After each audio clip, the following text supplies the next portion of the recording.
It is my distinct privilege and honor today to have Jess Shanahan with me, all the way from Norwich in the northeast, I believe, of England, if I remember my geography correctly. Jess recently drove well over, I think, about 2,000, 2,500 kilometers, something like that, all around Britain, starting in Plymouth and ending in Galway, I believe. So I think the only part of the trip where you weren't driving an electric car was when you crossed, obviously, the Irish Sea. So, Jess, welcome to EV World. Thank you for having me. It is a pleasure having such a lovely lady on here. Most of the time I get old guys on here, so having you is an honor. First of all, just tell us a little bit about yourself. Give us some background about who Jess Shanahan is. Well, I'm a motoring journalist. Okay. I review cars of all sorts. And I also run my own PR agency, and I also run a race team called Turn 8 Racing as well.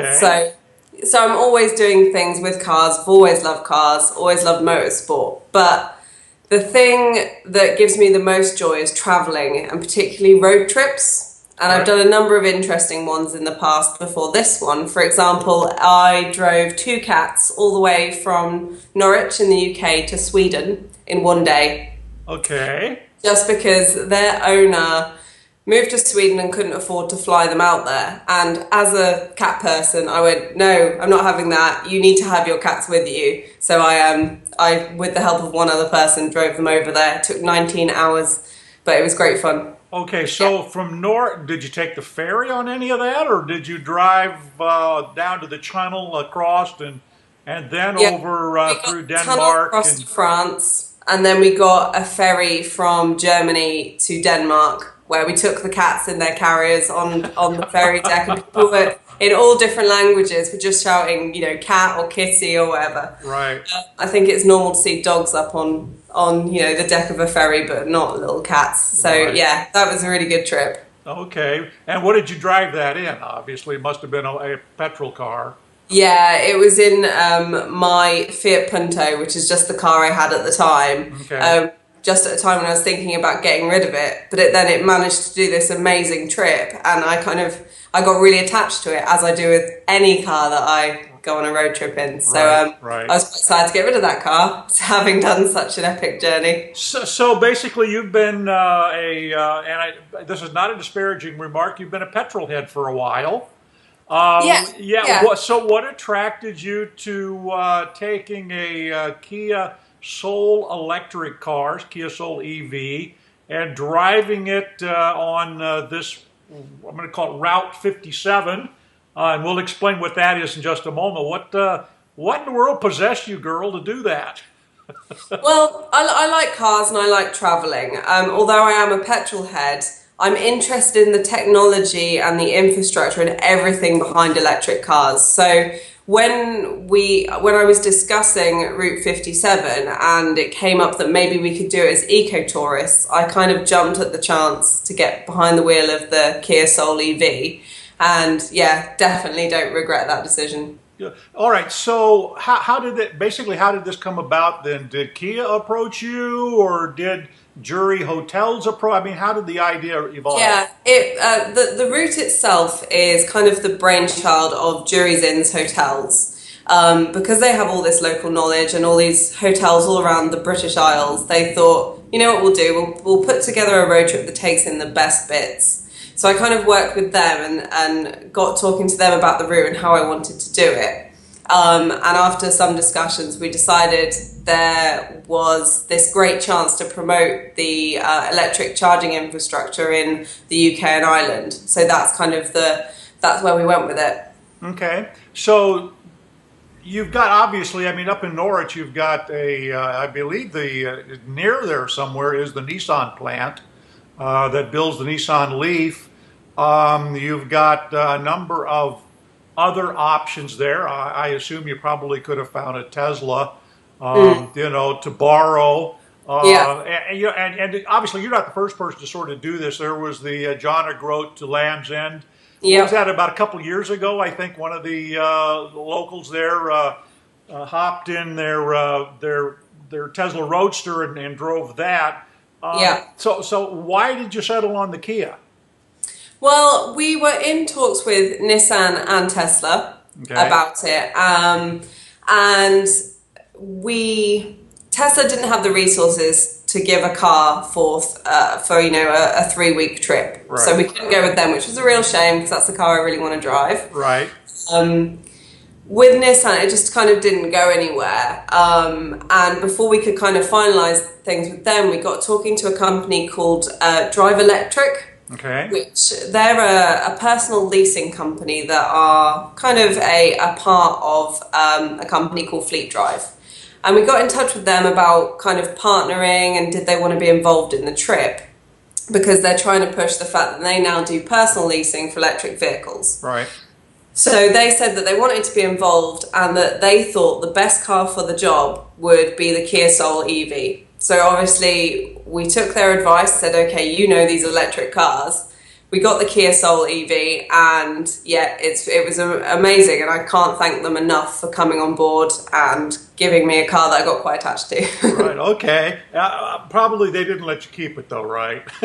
No, but it's gone back to them now, but Right. I'm hoping for another drive in it very soon. Okay, very good. Okay, so this Route 57 was sort of the creation of Jury Inns, which is, I'm guessing, what, a hotel sort of management firm? They contract. Go ahead. They're a hotel chain. They have kind of hotels all over Okay. the UK and Ireland, and because they have these hotels, like I said, they have this local knowledge. Right. But they also gave me somewhere to stay as I travelled as well. Oh, okay. Nice. All right. So this was done on a low budget, I'm gathering. Yeah, I mean, obviously it helps them because they have the hotels there. They don't have to shell out for, my expensive tastes every night. But Right. yeah, so that's probably another reason that we decided to do it in an electric car, just because it's so much cheaper than doing it in a petrol car. Right. All right. So you started in Plymouth, which of course us Americans will recognize as the launching point, I think, of the original pilgrims. Who came here, which is down in the Cornwall part of the country, if I'm not mistaken, and correct me on my geography. I did, in fact, graduate from college north of London, but that was a long time ago in a galaxy far, far away. So, so you went from Plymouth then, and then you started hitting all these various really interesting, a total, I guess, of 57 different things, from state parks to little scenic villages.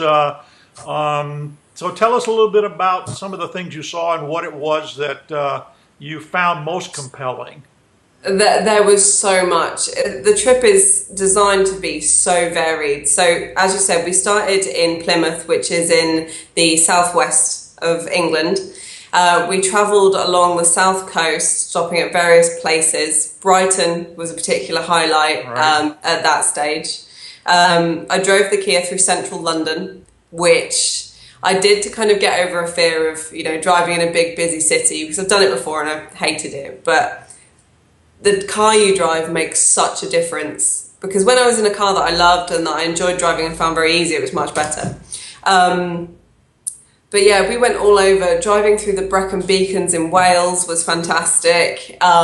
Stopping at really obscure little places like farm shops in the middle of nowhere that have chargers to get some electricity, and then just, have some lunch and buy some local food. Right. Was really good. And the north of England and Scotland were spectacular in terms of the roads and, how fun they are to drive. And I think people have this misconception that electric vehicles are really slow. But I had some great fun with that car, even though it weighs, close to 2 tons. Right. And then Ireland and Northern Ireland were absolutely beautiful as well. So it was, what appealed to me about this route is that it takes in everything. Like you said, from the scenic little villages and seaside towns through to big cities. Jury's Inns, their hotels are always city centre hotels. Okay. So every night we were in a big city that we had, all this chance to explore, going to amazing places to eat, and drink, and we were meeting great people. So that was another of the highlights. So are these charging stations, or some of them, or all of them operated by Jury's Inn, or are there sort of a mix of things that are owned by local councils and by the cities? Maybe give us a little bit of sense of who owns those charging stations and how easily accessible they were. Okay, so Juries don't own any charging stations. Okay. I think there's only one hotel that has an actual car park with a charger. But it varies. In England, most of the chargers that you find on the big motorways, highways, are all owned by a company called Ecotricity. Okay. And out of Ireland, right? Sorry? I think they're out of Ireland, Dublin, or Belfast. Ecotricity? Oh, I'm not sure. I'm not okay. sure. They, for the moment, are all free. And they're the ones that we were using for the most part when travelling through England. The ones that you find in towns and cities tend to be either council run, right, or at least council installed, but then run by a third party. There are a few different ones there. So you need a lot of kind of apps on your phone and a lot of cards in your wallet to kind of activate them. Right. In Scotland, they're all installed via kind of a government program, but again, you have to use a third-party app or card to access them. Right. And then in Ireland, they have their own charging network, all government-run, one card, really easy. So it varies a lot depending on kind of where you are and what kind of place you're in as well. Right. Okay. So everybody's going to ask this question: were there any moments of range anxiety on the trip? Where you're thinking, am I going to make it or not? There was one that really sticks out. We were driving, we drove over the Pennines and it snowed, and it was really, really cold, and we just kind of wanted to get to our hotel in Keswick in the Lake District. So we thought, some of the most beautiful part of England. I love the Lake District. Yeah, so beautiful. The roads were amazing, but we were kind of thinking, if we want to charge before we get to our hotel in Keswick, then we need to take kind of a 10-mile detour, or we could get to Keswick with about 8 miles to spare and then go back to another charger the next day. Right. We were kind of thinking, can we do this? And, I'm riding the brake going down the hill and I'm hypermiling wherever I can. Right. Kind of get to that point of no return and I go, let's just go to the hotel. We can do it. We'll get there tomorrow. And we did. And it was fine. But there's just that slight bit of anxiety over it where you kind of think, oh, what if we don't make this? But we did, and it was fine. And there were a couple of times like that, but for the most part, you kind of forget that these cars, they have that little bit past 0 miles left. Right. So you had none of those moments where I keep thinking about what is the High Gear or whatever, anyway, the television program where they deliberately went out and made electric cars look like they were dumb. They would deliberately run them low on charge, and they'd get people out pushing them, and that kind. So you never had any of those sort of moments on the trip. No, we didn't need them. I mean, there were so few times where we were far enough away from a charger that we had to worry or really, really conserve our miles.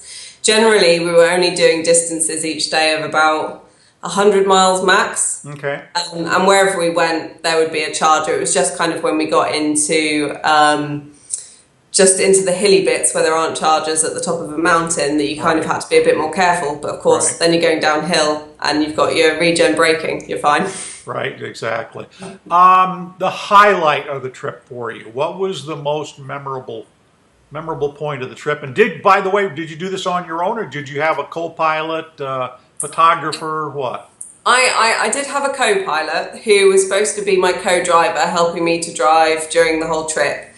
He's my other half. But a week before the road trip started, he broke his arm and fractured his spine in a snow accident. So he came with me, but he just couldn't drive. So he was in charge of social media, organising all the press and mayors and people that I got to speak to, and generally keeping me sane. So I'm kind of, I would have preferred to drive the whole thing anyway, so that's fine. So how's he doing? Oh, he's fine now. Yeah, Oh, he's back to work, and he was wearing this big back brace, and he had his arm yeah. in a sling, and Oh yeah, but my. he's fine. Oh, so what happened? I get. Well, he's a very good snowboarder, and he was going down a mountain very quickly, Yeah. hit a jump with too much speed, got too much air, went straight into the side of another jump, and kind of rolled over and broke his Oh, leg, bless him. okay. And that's all caught on GoPro, probably, right? So yeah, so your impressions being a petrol head, your impressions after this whole trip about electric cars in general, how viable are they for you folks in the UK now? I think very viable. During the whole trip, I was kind of going around saying to people that if we can do this 2,500 mile road trip, then of course you can do your commute, the school run, popping to the shops, going out with friends, your normal day-to-day stuff with an electric car. There's a lot of planning involved when it comes to doing a big trip, but that's part of the fun because you plan to go to places that you want to see. For Right. example, we had to stop in York for a 3 hour charge. That meant we got to walk around York for 3 hours, see some Right. amazing, Yeah, it's very the historic town. walls, everything. Yeah, Yeah. it was just beautiful. And that's the joy of having an EV. And I think we've already inspired a lot of people to take their cars out of their day-to-day bubble and go off on a trip. So yeah, they're definitely viable. And it was quite strange for me when I got home and I'd got rid of the Kia and I was kind of feeling lost. So I got in my car, which is, a quick little 1.4 turbo Abarth Fiat 500. Right. And I thought, yeah, it's going to be great getting back in a petrol car. And it felt so loud and Yeah. just, really kind of oppressive. I'm used to it again now and I love it again. But Right. there was just a moment of, I miss my EV. I'm Yeah. still feeling a little bit off. That's very cool. So, well, look, is there any sort of what are the plans from this point on? Now, you said you'd like to get the Kia again. Any other sort of trips like this you'd like to take? Yeah, I mean, we're planning on taking the Kia and doing some more promotion with it, maybe some more filming, and might even get to take it on track because Formula E, I don't know if you know about it, but Yeah, it's quite familiar with it. yeah, it's the electric racing series. So we thought Right. maybe we could do something with them. So maybe we could get the Kia on track, or maybe I could take out their safety car. I don't know. That'd be quite cool. Quite a Right. nice mix with my Well, motorsport. you'd have to unseat BMW on the safety car because I think they got that locked up with the Yeah, i3 well, and the i8. drive the i8. I'm fine with that. So, have you had a chance to drive? Have you had a chance to drive any other EVs at this point? Or is it No, the first? I've only really been back 2 weeks, and Okay. I'm kind of still catching up with everything that I missed during the trip. Right. But I've got some plans, and I've got my own YouTube channel as well. So I'm thinking of putting an EV section within that. So along with all kind of the hot hatches and Okay. 4x4s that I review, there'll be some electric ones in there All too. right, so if people want to sort of follow your trip here, which I assume you've cataloged or chronicled, maybe a better word, on the net, where would they go to find it? So the best place to go is www.route57.org.uk. Okay. And on there you'll find all of our social media, but on Twitter and Facebook it's Route 57 Road Trip. So Okay. we're quite easy to find. You'll see the Kia and you'll see me with my bright hair, and yeah, you'll know Right. that's the trip. Yeah, I'm intrigued. How does one get rainbow hair like that? That's intriguing. Well, for the last 2 years, it's just been blue and green and yellow. Right. But I went out the other night and thought, you know what, this needs some pink. So it's a gradual effect that just comes from just keep applying dye and see. Tie-dye hair. That's the newest Yeah. thing, right? In my era, it was tie-dye T-shirts, and now it's tie-dye hair. So whatever works. Hey, thank you so much for taking the time and for doing this trip. I think all of us in the EV world appreciate it when we win a few more converts in the motoring press over to technology that we think is the future. So Definitely, it was an amazing experience, and I would recommend that everyone go out and do a big road trip and possibly in an electric car as well, because it's great fun. Right. That slow pace of life and having to stop and see things makes you realise that road trips aren't about just getting from A to B, it's about the journey in the middle as well, and that's great. Right, good point. Thank you very much, Jess. Thank you so much. And keep up motoring there. I will, thank you. Electric motoring more, though. All right, bye-bye. Thank you, bye-bye.